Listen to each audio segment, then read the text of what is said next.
continue in this vein, we have presentations both from the policymakers and from the industry now. It's my pleasure first to invite Mr. Ashish Tiwari, IFS, the Secretary, Department of Environment, Forest and Climate Change, Government of Uttar Pradesh, to come on stage and talk about his vision and the initiatives being undertaken and how he feels the roadmap should pan out in the future. Over to you, Mr. Ashish Tiwari. Thank you, the organizers, APAC, for inviting me for this India Digital Empowerment Meet and Awards ceremony. It's a great delight and great pleasure to be over here. I think you must be thinking that what a person coming from environment field would speak about digital empowerment. And in fact, when I was invited, I was also thinking that what kind of digital empowerment is needed in our field. So the question is very simple. You must be reading all newspapers, digital and print media, electronic media, news items. There is a conference of parties of United Nations going on in Egypt, Sharm el-Sheikh, which is actually about how to control the change in climate change. It's a climate change conference of parties. The other thing which everyone must be feeling as a biggest evil of our daily life these days, particularly in the winters, is air pollution. I think one cannot say that anybody is not aware about that. If you go to Delhi, you will feel that we are inside a gas chamber. If you are in Lucknow sometimes, you will feel that air quality is not that good. Sometimes you read in the newspapers that so many cities in Indo-Gangetic plains are very polluted with respect to air pollution. The climate change, extreme weather events, you must have noticed. Like this year, there was a last 50 years most severe heat wave in the month of April. Heat waves used to be in the month of June. We always call No Tapa ke din. But very severe heat wave, all-time highest temperature in last 50 years during the month of April. And you must have also read in the newspaper that wheat production declined by 4% because of heat waves. Month of October received a very heavy rainfall and month of July was dry altogether. 60 districts of Uttar Pradesh were reported to be having lower than the average rainfall in the month of July and August. And September, there was some rainfall, and October was very heavy rainfall days. Extreme weather events, all the time you read, particularly in the hilly states, flash floods, thunderstorms, loss of life, human property, and whatnot. The same happens in our area also, Uttar Pradesh. Tarai area, there will be menace of floods. So I just wanted to give this background just to understand that what kind of digital empowerment we need. Our scientists, by the way of Intergovernment Panel of Climate Change, there is a IPCC report every year. You must have read in the newspaper that 9 of the Indian cities will be submerged by the end of century if we do business as usual with respect to climate change. So that IPCC report projects the rise in temperature, and the conference of parties are collaborating together. All countries are collaborating together, taking pledges, entering into some kind of memorandum of understanding so that the rise in temperature as compared to pre-industrialization period is controlled to 1.5 degree by the end of this century. Why? Because if temperature rises beyond 4 degrees, there will be biodiversity loss. There will be so many diseases around. There will be reproduction of very many species will go down. I always say that why there is a menace of dengue epidemic, because we have eliminated tadpoles and frogs from our ecosystem. You won't believe the main feed for the tadpoles used to be the larvae of mosquitoes. That is why in old times when there were frogs around, you can always just remember your old times, you can hear frogs calling in the rainy season, but now we don't hear. That is why dengue is here. This is such an intricate system of biodiversity that one species, if you eliminate, you will end up having some other evil stalking on you. So, with this background, what I want to say, because industrial partners are also here, we need a very good, see what should we do to control this? We must control our emissions. And how do we monitor our emissions? Then probably we have to have a very, very good digital system to monitor emissions. If I ask you how much of carbon dioxide emitted by our vehicular traffic, I think we need a very good digital solution. We need a very good dashboard if we want to monitor vehicular emission, the emission by coal-based power plants, the emissions by, you can say, the domestic cooking, etc. We must have data coming out. And whatever data is, voluminous data is coming out, we need a very good data analytics. Over a larger period of time, we must need IT-enabled softwares who can analyze the data and tell the policy planners and implementers a kind of a evidence-based decision support system. So this is an era of technology, this is an era of IT, this is an era of digital empowerment where I think the best use it can be made in the field of climate change and environment. We have done some kind of a digital empowerment in our fields also. You must be remembering that 2019 Kumbh was the cleanest Kumbh.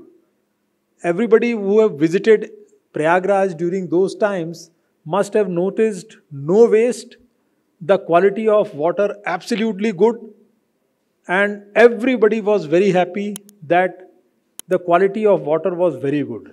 I just want to tell you how it was done. At the back end, I am fortunate to have worked for that when I was working in Pollution Control Board as member secretary.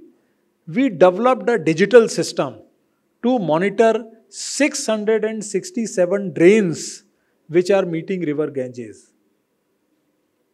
All the drains were enabled with a sensor to monitor water quality, and all those sensors where data was like fed to a platform and alert systems were developed, and the kind of whole digital system we developed, because it was very difficult for us to monitor all those drains manually and analyze the data by doing Excel exercise, Microsoft Excel exercise. So this was very difficult. We used to do, and by the time it gave us evidence, the effluent from an industry would have already flown into the drains. You must have read in old times that Prayagraj का पानी लाल हो गया, साधु संतों ने स्नान करने से मना कर दिया. But that time it never happened because of digital empowerment. So, but now the government, now the industries, the kind of regulations which industries are facing, soon you will find that emission reduction targets to the industries will be set, because climate change is such a phenomenon. In West, in developed countries, the industries, corporates, they are on their own voluntarily coming out to reduce their emissions, to offset their carbons. For that, we need a very good digital platform, very good digital system. This kind of solution, I think Niti Aayog, if you visit the Niti Aayog's website, so many dashboards regarding greenhouse gas emissions, etc. have been made. Now you can see your air quality of whole Indian cities on Sameer app on your mobile. Authenticated data, every hour you can monitor the air quality. What is the air quality of Hotel Taj? There is a monitoring station nearby in Gomti Nagar which will tell you on your mobile. This is digital empowerment. And it's in terms of AQI, PM 2.5, PM 10, SO2, NO2, all clubbed together by a software, and one AQI is given to you, which a common person understands. If somebody says that the AQI is moderate, then everybody understands that it is little worse than good. And it is severe, then you must have read the newspapers recently. All the vehicle entry in New Delhi was banned because AQI was more than 400, air quality index. So this is the kind of digital empowerment is coming into the field of environment. And we are really looking for very good digital solutions to monitor greenhouse gas emissions, to monitor energy efficiency. Like today we are sitting in this room. Can somebody have a feel that what kind of energy we are consuming? What is energy? It is burning of fossil fuel. Energy is coming from coal-based power plants. And what coal-based power plant is doing? It is emitting greenhouse gases. So can we think of reducing this energy consumption? There is a plastic bottle. Can we have a dashboard that how many plastic bottles are consumed and how many plastic bottles are recycled? Now the government of India has come out with a waste extended producer responsibility guideline where the brand owners have to show that they have recycled a certain percentage of their waste, the waste which is coming out of their products.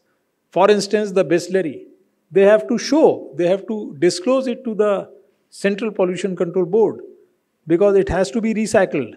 By year, and as so far I remember, by year 2025, they have to achieve 60% recycling. So there has to be a digital system to monitor this.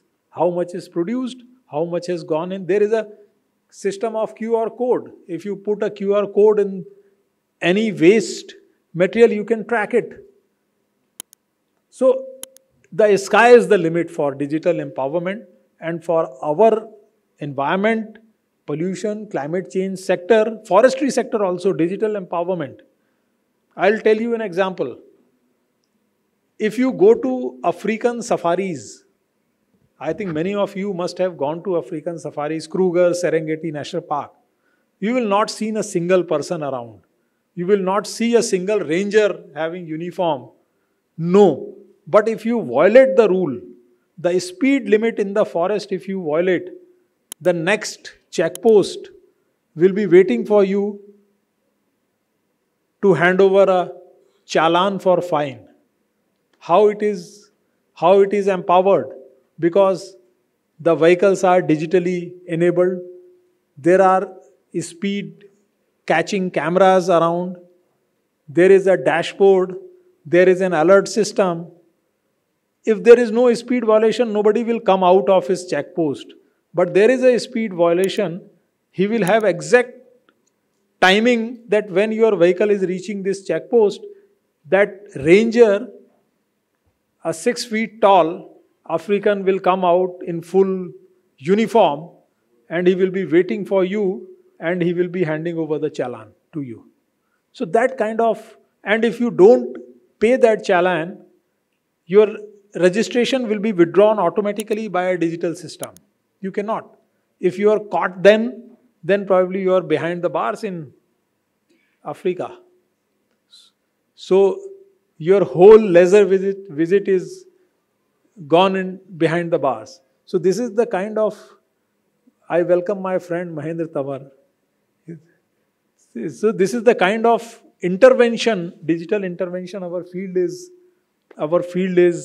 having potential, and we need to have a solution for that. I have given you few examples, but there are very many examples. I think my friend Mahendra is also here. He has done wonderful work in waste management. And he will tell you that what kind of digital empowerment is needed for waste management. I think he is the best person to tell you that. And digital empowerment is such a thing which has three benefits for us in principle. One is it reduces our cost of operations. Number two, it gives you a very good analytics real time.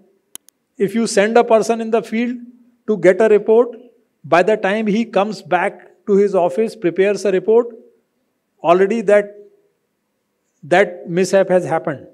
But if you have a digital real-time platform, then probably you can attack real-time on that problem. That is the second benefit. Third is it really gives you a kind of evidence-based decision support.